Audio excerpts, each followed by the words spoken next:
NDA में सीटों के बंटुओं को लेकर सब कुछ तय माना जा रहा था।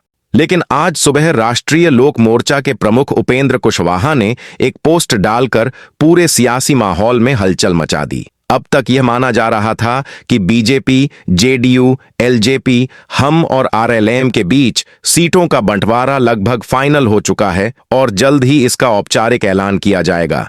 लेकिन कुशवाहा की पोस्ट ने यह साफ कर दिया है कि एनडीए में सब कुछ ठीक नहीं चल रहा है। दरअसल बीजेपी लगातार कोशिश कर रही थी कि सभी सहयोगी दलों को साथ लेकर चले। चिराग पासवान से बातचीत जारी थी और जितन राम मांझी पहले ही अपनी सहमति जता चुके थे। माना जा रहा था कि अब बस औपचारिक घोषणा बाकी है। लेकिन इसी बीच उपेंद्र कुशवाहा का बयान सामने आया, जिसने एनडीए के भीतर असंतोष की तस्वीर को उजागर कर दिया। कुशवाहा ने सोशल मीडिया पर लिखा कि इधर उधर की खबरों पर मत जाएं, वार्ता अभी पूरी नहीं हुई है, इंतजार कीजिए। मीडिया में कैसे खबर चल रही है मुझको नहीं पता।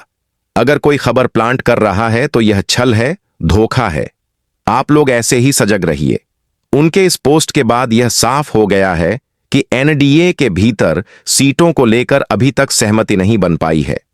कुशवाहा के इस बयान को सीधे तौर पर उन मीडिया रिपोर्ट्स का जवाब माना जा रहा है जिसमें दावा किया था कि एनडीए में सीटों का बंटवारा फाइनल हो गया है। उन्होंने छल और धोखा जैसे शब्दों का इस्तेमाल कर यह संकेत दे दिया है कि सीटों की संख्या या कुछ खास क्षेत्रों को लेकर उनकी पार्टी को अभी तक संतोषजनक प्रस्ताव नहीं मिला है। माना जा रहा है कि कुशवाहा ज्यादा सीटों की मांग कर रहे हैं और बीजेपी की ओर से दिए गए प्रस्ताव से वह खुश नहीं है। एनडीए के लिए यह स्थिति थोड़ी मुश्किल बन गई है क्योंकि बिहार विधानसभा चुनाव के लिए नामांकन की प्रक्रिया शुरू हो चुकी है। ऐसे में अगर गठबंधन के भीतर किसी दल का असंतोष खुलकर सामने आता है तो इसका सीधा असर बाकी दलों की चुनावी रणनीति पर भी पड़ सकता है। बीजेपी के सामने अब सबसे बड़ी चुनौती उपेंद्र कुशवाहा को मनाने की है ताकि एनडीए की एकजुटता बरकरार रखी जा सके। राजनीतिक जानकारों का मानना है कि कुशवाहा का यह तेवर उनकी राजनीतिक मोलभाव की रणनीति का हिस्सा हो सकता है।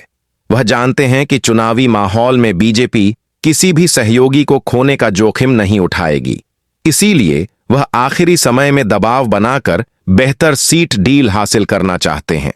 अब देखना यह होगा कि बीजेपी नेतृत्व कुशवाहा को कैसे मनाता है और एनडीए कब तक सीटों के बंटुओं का अंतिम फार्मूला घोषित करता है। फिलहाल उनके पोस्ट से यह साफ हो गया है कि बिहार एनडीए में सब कुछ उतना सहज नहीं है जितना कल तक दिखाई दे रहा था।